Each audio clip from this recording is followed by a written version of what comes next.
అంతా వర్కౌట్ అవుతుందిరా, నువ్వు పోరా.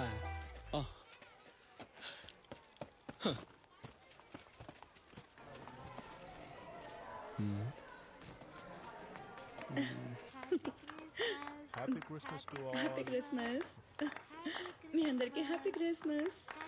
వదినా వదినా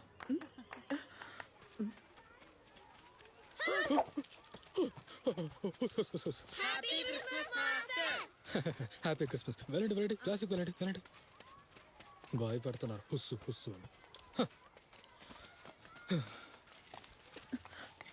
ఏంట్రా ఇప్పుడు నేను చెప్పబోయేది చాలా సీరియస్ విషయం. నువ్వు నన్ను టెన్షన్ పెట్టకుండా ముందు వచ్చిన విషయం ఏంటో చెప్పు. ఇంట్లో ఒక చిన్న ప్రాబ్లం అవుతోంది. ప్రాబ్లమా? ఆ, మన టోనీకి ఒక అమ్మాయిని చూడబోతున్నారు. ఎప్పుడు? నాకు తెలీదే. ఎవరికి తెలీదు. నిన్న నాన్న అమ్మతో చెప్పేటప్పుడు నేను చాటుగా వినేశా.